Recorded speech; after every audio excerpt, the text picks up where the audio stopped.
Good morning sir. Good morning. ഉണരും മുമ്പ് വിളിക്കരുതെന്ന് ജോമൻ പറഞ്ഞിരുന്നു. അവനെവിടെ? പുറത്തേക്ക് പോയി. ബ്രേക്ക്ഫാസ്റ്റ് ഞാൻ കൊണ്ടുവന്നിട്ടുണ്ട്. സാറ് ഫ്രഷ് ആയിക്കോളൂ, എന്നിട്ട് ജോമൻ്റെ അടുത്തേക്ക് പോവാം.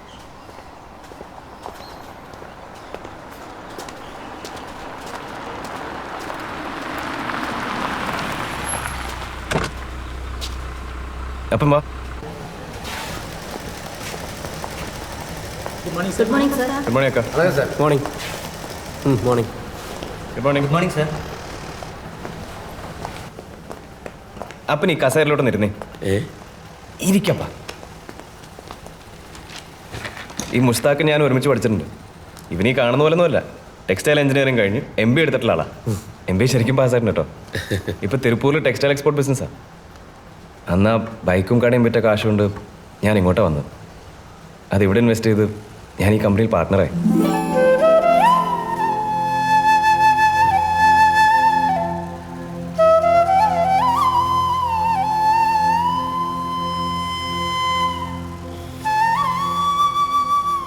TV-യിലും പത്രങ്ങളിലുമൊക്കെ പലതരം ദുരന്തങ്ങളുടെ വാർത്ത കാണുമ്പോൾ നമ്മൾ ദൈവത്തെ ശപിക്കും.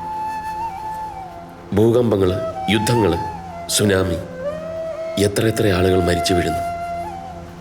ഒരു ഭൂപ്രദേശം തന്നെ ചിലപ്പോൾ ഒറ്റ ദിവസം കൊണ്ട് ഇല്ലാതാവും. പക്ഷേ വീണ്ടും തുടങ്ങാൻ വേണ്ടി ഒരു പുൽക്കൊടി അങ്ങേര് ബാക്കി വെച്ചിട്ടുണ്ടാവും, അല്ലേടാ?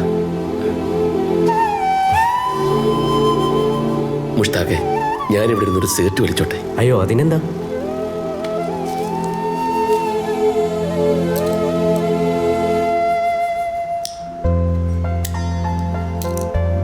നമുക്കിനി എല്ലാം ശരിയാക്കണം അപ്പാ. ഇൻവെസ്റ്റ് ചെയ്തെങ്കിലും ഞാൻ ഇങ്ങോട്ടൊന്നും വരാറില്ല. അപ്പൻ്റെ ജോമോൻ ഇനി മുടിയനായ പുത്രനായിരിക്കില്ല. നാളെ മുതൽ ഞാൻ കൃത്യമായ കമ്പനിയിൽ വരും, ഇവനൊരു സഹായമായിട്ട്. അല്ലാണ്ട് മുസ്താഖെ? അതെ അതെ. അപ്പോൾ എനിക്കൊന്ന് റിലാക്സ് ചെയ്യാലോ.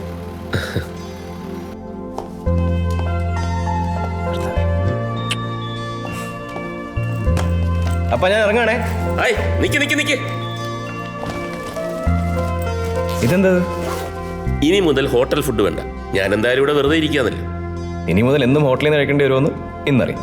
നീ ആദ്യം കഴിച്ചു നോക്ക്. ശരി അപ്പാ. Bye. Good morning. Good morning, sir. മെയിലെല്ലാം അണിച്ചിരുന്നേ സാർ. Good morning. മോർണിംഗ്. ഞാൻ അകത്തുണ്ടോ? ക്ലയൻസ് ഒരുപാട് പേരുണ്ടല്ലോ പറയട്ടെ. എല്ലാവരും ഓർഡർ തരാൻ വന്നായിരിക്കും അല്ലേ?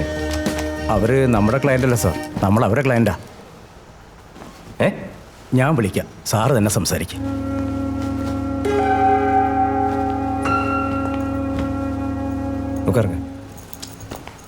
சார், நான் atlas tours and travels company manager. Mushtaq sir travel பண்ண டோட்டல் டியூ 12 லட்சம் ஆயிடுச்சு சார். ஹாய் சார், நான் Sundaram car finance manager sir. 3 மாதமாக எங்களுக்கு இன்ஸ்டால்மெண்ட்ஸ் வரவே இல்லை சார். மெட்டீரியல் சப்ளை செஞ்சதில் உங்கள் கம்பெனியில் கொடுத்த செக் எல்லாம் பவுன்ஸ் ஆகிடுச்சு சார். சார், நான் என் பார்ட்னர்கிட்ட பேசி அடுத்த வாரத்துக்குள்ளே எல்லாம் செட்டில் பண்ணுறேன் சார். இப்போ நீங்கள் கொஞ்சம் போயிட்டு வாங்க.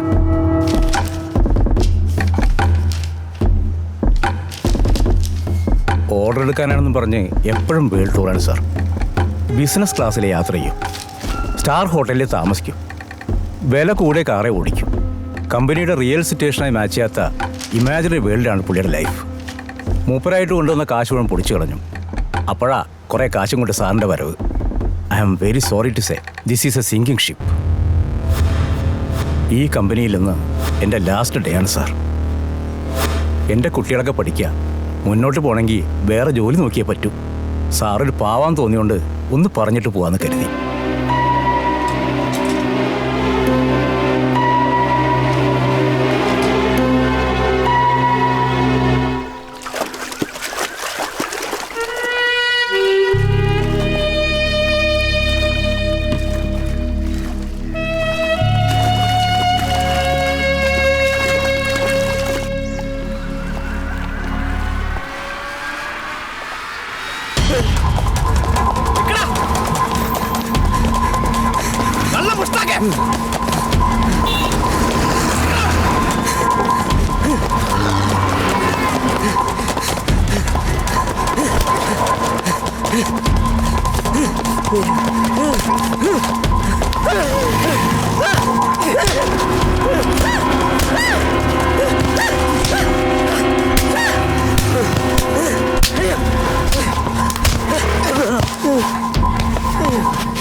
എന്തെങ്കിലും ഒരിക്കൽ ഇങ്ങനെയൊക്കെ സംഭവിക്കുമെന്ന് എനിക്കറിയാമായിരുന്നു. അല്ല, നിന്റെ സ്ഥാനത്ത് ഞാനായിരുന്നെങ്കിൽ ഇങ്ങനെയൊക്കെ സംഭവിക്കൂ. നീ കിടന്ന് മൂങ്ങി നിന്റെ തലമണ്ട ചവിട്ടി പൊട്ടിക്കും. അവസാനത്ത് പിടിവലിയും കൈവിട്ട് പോയത് പാവപ്പുറം ഞാൻ എങ്ങനെ പറയാൻ കർത്താവേ.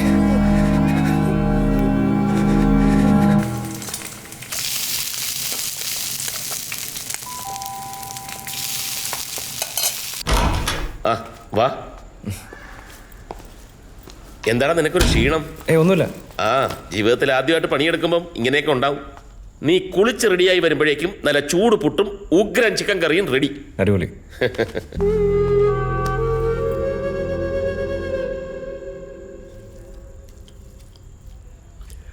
പണ്ട് പർച്ചേസിന് പോകുന്ന കാലത്ത് വാടക വീട്ടിൽ താമസിക്കുമ്പം നിന്റെ അമ്മച്ചി എഴുതി തന്നയക്കാറുള്ള ചില പാചകക്കുറിപ്പുകൾ പരീക്ഷിക്കും. അതിലൊരു ഐറ്റമായത്. എങ്ങനെയുണ്ട്? എൻ്റെ അമ്മച്ചിയുടെ റെസിപ്പി അല്ലേ, നല്ല ടേസ്റ്റാ. അപ്പോൾ അപ്പം പുറത്തായോ? തിരക്കഥ അമ്മച്ചിരിയാണെങ്കിലും സംവിധാനം അപ്പൻ്റെ അല്ലേ, പൊളിച്ചു. തിരുപ്പൂര് നല്ല മലയാളി ഹോട്ടലൊന്നുമില്ല. ഒരു കൈ നോക്കിയാലോടാ. ഇനിയിപ്പോൾ അതിൻ്റെ കുറവും കൂടെ ഉള്ളൂ. ജോമോനെ, നിനക്കെന്തെങ്കിലും ടെൻഷനുണ്ടോ? ഏയ്, ഇപ്പോൾ ഉള്ളതൊക്കെ നേരാക്കിയിട്ട് പോരെ അടുത്ത പരിപാടി ഞാൻ ഉദ്ദേശിച്ചുള്ളൂ.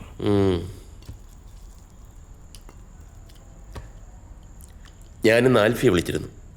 ആളൊരു മൂരാച്ചിയാണെങ്കിലും കേസ് നടത്താനുള്ള പണം അവനും അവൻ്റെ അളിയന്മാരോട് ഒപ്പിക്കാമെന്ന് പറഞ്ഞു. രാവുണ്ണി ഇപ്പോഴും അകത്താണല്ലോ. അതുകൊണ്ട് നാളെ നീ തൃശ്ശൂർ വരെ ഒന്ന് പോകണം. ശരിയപ്പാ. നീ പറഞ്ഞതൊക്കെ മനസ്സിലായി. കേസിന് കാശ് മുടക്കാൻ സമ്മതിച്ചതേ അത് ഞങ്ങൾക്കൂടെ അനുഭവിക്കേണ്ട സ്വത്തായോണ്ട് തന്നെയാ. അല്ലാണ്ട് ആർത്തി മൂത്ത് ആരോടും ഒരു വാക്ക് പറയാതെ ഇരിക്കണ വീടും പണയപ്പെടുത്തി വലിയ കളി കളിക്കുമ്പോൾ അപ്പനോടെ വലിയ സിമ്പതി ഉണ്ടായിട്ടൊന്നും അല്ല. ഇന്നലെ ഞങ്ങൾ വക്കീലിൻ്റെ അടുത്ത് പോയിരുന്നു. പുള്ളിക്കാരൻ വക്കാലത്ത് ഏറ്റെടുത്തു. ഞങ്ങൾ അപ്പം തന്നെ അഡ്വാൻസ് കൊടുത്തു. ബാക്കി വരുന്ന കാശ് ഞങ്ങൾ തന്നെ പുള്ളിക്ക് നേരിട്ട് കൊടുത്തോളാം എന്ന് വെച്ചാൽ അപ്പൻ തന്ന കടയും പൂട്ടി സ്ഥലം വിട്ട നിന്നെ ഞങ്ങൾക്ക് വിശ്വാസം ഇല്ലാന്ന്. എന്നെ ആരും വിശ്വസിക്കേണ്ട. എനിക്കാരെയും കാശും വേണ്ട. പക്ഷെ ഹോസ്പിറ്റലിൽ വരുന്ന രോഗികളെ ചങ്കും കരളും പഠിച്ചെടുക്കുന്ന എൻ്റെ ആറ്റിറ്റ്യൂഡ് ഉണ്ടല്ലോ, അത് നമ്മുടെ അപ്പനോട് തന്നെ കാണിക്കണം ചേട്ടാ. എന്താടാ നീ പറഞ്ഞേ? നിന്നോട് ആരാ പറഞ്ഞ അപ്പനെ തമിഴ്നാട്ടിൽ കൊണ്ടിടാൻ? അതൊക്കെ കഴിഞ്ഞില്ലേ ചേച്ചി, ഇനി എന്താ വേണ്ടതെന്നല്ലേ നമ്മൾ ആലോചിക്കേണ്ടേ. നീ മിണ്ടാതിരിക്കാൻ. അപ്പനെ നീ ഇങ്ങോട്ട് തന്നെ കൊണ്ടുവരും. മരിക്കുന്നവരെ ഞങ്ങൾ നോക്കിക്കോളാം അപ്പനെ. നീ നോക്കും ചേച്ചി, എനിക്കറിയാം. എന്നിട്ട് അപ്പം കഴിച്ച ഭക്ഷണത്തിൻ്റെയും വലിച്ച സിഗരറ്റിൻ്റെയും കണക്കൊക്കെ ഒരു പുസ്തകത്തിൽ എഴുതി നീ ഷെയർ ചെയ്യിക്കും. അവസാനം കടക്കാർ വന്ന് അപ്പനൊരു ശല്യമാകുമ്പോൾ വല്ല ഓൾഡ് ഏജ് ഹോമിൽ കൊണ്ടിടും. എന്നിട്ട് അതിന് ചിലവായ കാശിൻ്റെ ഷെയർ ഒന്ന് ചോദിക്കും. ജോമോനെ, അവള് പറഞ്ഞതിന് ഒരു തെറ്റുമില്ല.